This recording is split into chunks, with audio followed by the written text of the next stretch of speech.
जमात इस्लामी ने पीटीआई के साथ खैबर पख्तूनख्वा की हुकूमत साजी में ताउन करने से इनकार कर दिया। तर्जुमान जमात इस्लामी के मुताबिक पीटीआई से कौमी सतह पर इश्तराक अमल पाया गया है, लेकिन तहरीक इंसाफ ने अपने मौक़िफ़ को तब्दील किया है। हमारे साथ मौजूद हैं जमात इस्लामी के स्पोक्स पर्सन कैसर शरीफ साहब। कैसर साहब बहुत मशहूर है आपके वक्त के। कैसर साहब, क्या एक तब्दीली होने जा रही है जमात इस्लामी की आइंदा आने वाले अब इस सारे सियासी अमल में?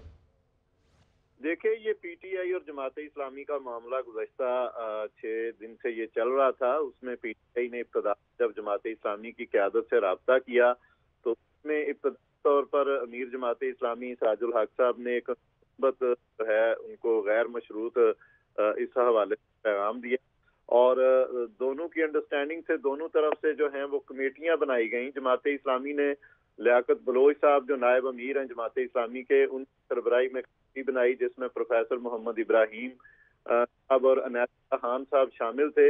इसी तरह जो है वो पीटीआई की तरफ से भी एक कमेटी सामने आई जिसमें chairman PTI barrister Gohar Khan साहब, अली अमीन गंडापुर साहब, स्वाति साहब, उमर अयूब साहब, ये सारे अफराद शामिल थे।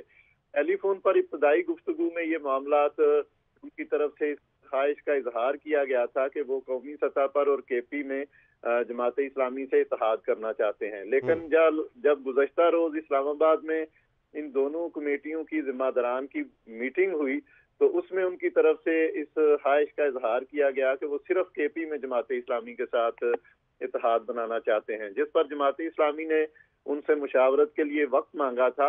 इब्तदाई मुशावरत जो है वो मुकम्मल कर ली गई है। उसके बाद जमात इस्लामी ने तय किया है कि तहरीक इंसाफ और जमात इस्लामी का जो कौमी सतह पर इश्तराक अमल था वो कौमी मुफाद में था, लेकिन तहरीक इंसाफ ने अपने मौक़िफ़ को तब्दील किया है, जिसकी वजह से हम उनको ये रिप्लाई कर रहे हैं कि वो खैबर पख्तूनख्वा में भी जिससे चाहें अपना इत्तेहाद बनाएं। जमात इस्लामी को इस हवाले से खुशी होगी।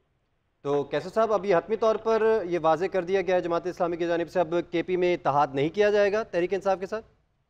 जी बिल्कुल, जमात इस्लामी का जो ऑफिशियल मौक़िफ़ है वो आपके सामने है कि हमने उनको इस हवाले से वाज़ेह कर दिया है कि सिर्फ केपी के हवाले से हम ये चीज़ नहीं करेंगे। जो इब्तदाई गुफ्तगू थी वो हमारे कौमी मफाद में भी थी और उस पर जमात इस्लामी ने गैर मशरूत मुस्बत जो है वो जवाब दिया था और जमात इस्लामी ने उस पर फौरी तौर पर उनको एक इशारा दिया था कि हम आपके जो आज़ाद उम्मीदवार आपकी हमायत से कामयाब हुए हैं उसको हर तरह का आईनी तहफ़्फ़ुज़ देने के लिए तैयार हैं। लेकिन उनकी तरफ से जब मौक़िफ़ में तब्दीली आई है तो जमात इस्लामी ने मुशावरत के बाद ये फैसला किया है।